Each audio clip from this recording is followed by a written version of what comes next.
Say that there's a bully, okay? And he's the biggest guy in the school. And he has a gang, okay? These are his friends. And there's like maybe 4 of them. And so what they do is they basically prey on everyone at the school, okay? And there's maybe 100 people at the school, right? And so what they do is they make everyone in the cafeteria pay a tax. Okay, if you want to go in the cafeteria and eat, you have to pay a tax. Maybe $1, who knows, okay? And the friends of the bully go collect the tax and then give him all the money, okay? And that is the structure of the school, where if you want to eat lunch in the cafeteria, you have to pay a tax, and the bully's friends collect the money, and the bully shares the money amongst his gang, okay? Now, at first, people are okay with this system because they think that it's actually beneficial because the bully is keeping the peace and order in the cafeteria, right? He's keeping everyone safe. So yeah, I pay $1, but it's not that much money. And we're all safe so that we can all enjoy our lunch in peace in the cafeteria, okay? But then what happens over time is that the bully gets more and more arrogant because he feels invincible. Everyone just obeys him. So he develops the idea of hubris. And the idea of hubris is that no one has the courage to challenge me. Everyone's afraid of me, and therefore I can do whatever I want.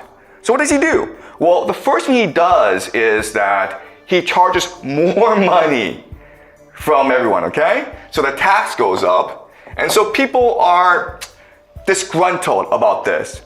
Okay, they don't understand why they're paying more to the bully, okay? But not only that, but what he will also do is pay less money to his friends so that he can have more money because he wants to buy a car or he wants to go to Paris for the summer, okay? Does that make sense?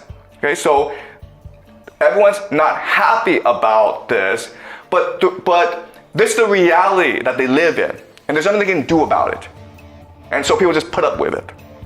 One day, a new kid comes into the school, okay? The new kid. And he doesn't really understand the rules of the game. He goes to the cafeteria and he doesn't know he's supposed to pay a tax, right? So the bully's friend comes over and says, hey man, where's $1? And he's like, what dollar? I just got here. And he refuses to pay. And so what they decide to do is teach him a lesson by ostracizing him, by making him sit alone by himself in the cafeteria. Okay, you have no friends because you don't know the rules and you refuse to play along. And the new kid is like, I don't care. I'm happy not having any friends. Okay? And so then the bully and his friends start to discuss, how can we get this new kid to play along? And so they decide what they're going to do is they're going to curse him. They're going to bully him, okay? So the new kid goes to lunch and he's eating his lunch, and the friends come down and start to curse him, says, you're a wimp. Do you want to fight us? And what the new kid does is he just ignores these guys.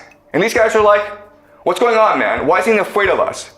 And slowly what happens is that the other people, the other kids, recognize that, wow, maybe it is possible to rebel against the bully. Maybe it is possible not to pay these stupid taxes. And so they start talking to him secretly, okay? They give him presents, they start to smile at him, they say hi to him, okay? But the new kid just ignores everything, right? And then the friends are like, you know what? We don't actually benefit this much from this relationship anyway. Maybe if we appoint this new kid as the new bully, the new boss, he'll treat us better. And then you have other friends who are like, you know what? This bully, he's fat, he's ugly. Maybe I should be the boss, okay? So just because a new kid comes in, doesn't know the rules, and he's willing to challenge the reality, challenge the assumptions, the values of this cafeteria, Now there's dissent. Now there's rebellion going on, okay? And different people are talking to him and trying to form alliances with him. But what he does, and it's really, really interesting, is that he just ignores everyone and keeps focused, okay? And then one day, the bully's friend comes over and says, you know what, you're a wimp. And the new kid finally says, I'm not afraid of you, okay? And then this friend goes back and tells his boss, hey, this new kid said, he's not afraid of you, man. What are you gonna do about it? And the bully gets really angry and says, I'm going to go punch his face, okay? So the bully goes in front of the new kid and says, if you don't apologize, I'm gonna punch you in the face. And the new kid's like, what did I do wrong? What should I apologize for? And the bully's kind of confused, so he goes away, comes out the next day and says, you apologize now, man! And the kid's like, okay, for what? Tell me to apologize for what? And this goes on for a long time, okay? And then eventually, the bully gets so pissed off that he punches the new kid in the face, okay? So he started it. The new kid, he's hurt, but he decides to punch the bully back in the face, okay? And the bully's stronger, so he beats the bully up. So he beats up the new kid. But what's happened now is that everyone in the school has seen that the bully is not that strong.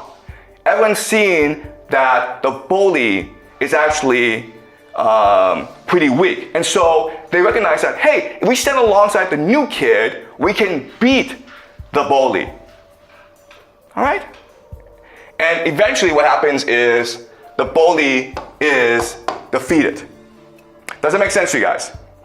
All right, so certain things to understand is that, yes, the bully has escalation dominance because he's stronger and he's the biggest kid in the school. He can beat up everyone.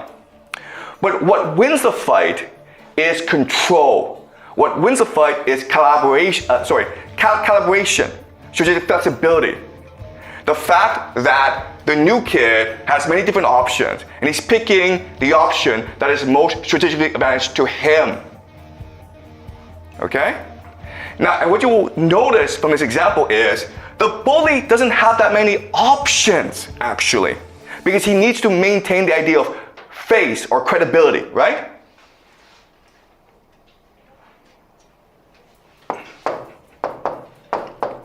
This is the essence of his power. His power lies in the fact that if you do not listen to him, if you do not obey him, he will come and beat the crap out of you. Right? That's credibility.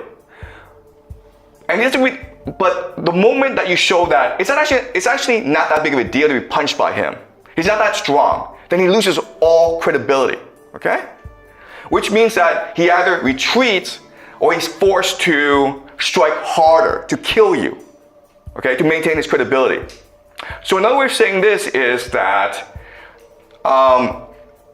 by calibrating your movements strategically, you can manipulate the bully into self-destruction. Does that make sense to you guys? All right? Any questions? Okay, so that's a theory, all right? So now what we're going to do is we're going to apply this theory, the law of escalation, to what's happening in the Middle East.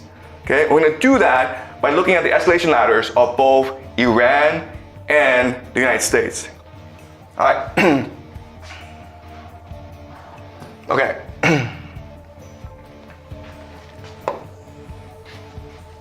This is the US. This is Iran. Okay. So let's look at their escalation ladder. So the first thing the United States does, of course, is something called decapitation. What is decapitation? Decapitation is like, I just kill your leaders, you don't have any more leaders, and therefore you don't know what to do, and therefore you surrender, okay? That's the first thing the US did. It didn't work. So now what the United States is doing is attacking military targets, air defense, and military bases, okay? That's the second step.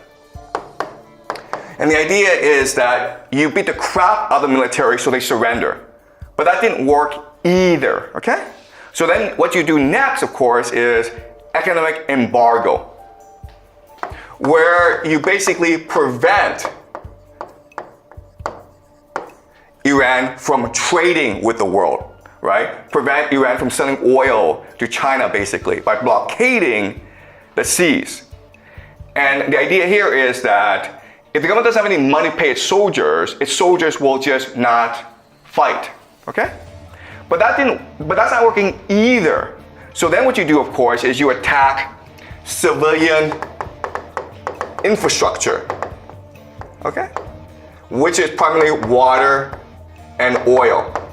So you may have seen the news that the Israelis attacked an oil depot in Tehran. And now if you look at a picture of Tehran, it's all black, okay? And this is a war crime, or this goes against international law because you're attacking civilians.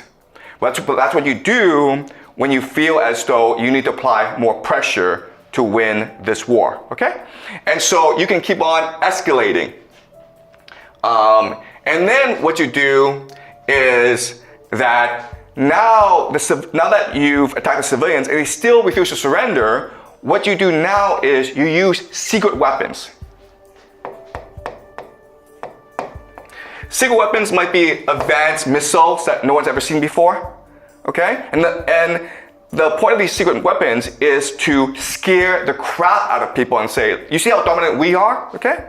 If that doesn't work, then what you do next is use biological and chemical weapons, okay? Biochemical weapons. Doesn't work either? Then, guys, nuclear weapons. All right? So what's really important for us to understand is that you must follow this escalation ladder if you are to use nuclear weapons. And the reality is that, first of all, we have not seen secret weapons. We have not seen biochemical weapons, and therefore nuclear weapons comes later, okay? Unless I see biochemical weapons being used, I refuse to believe that nuclear weapons is on the table, okay?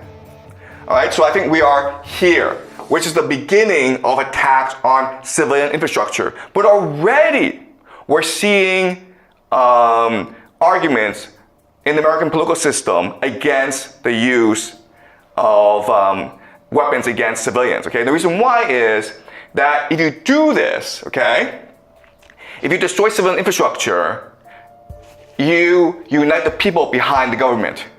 Because the idea is that you use airstrikes to split apart the government and the people. And you want the people to overthrow the government for you, okay? That's the idea here. So we are at this stage, meaning that we have a long way to go before we hit nuclear weapons, okay? All right,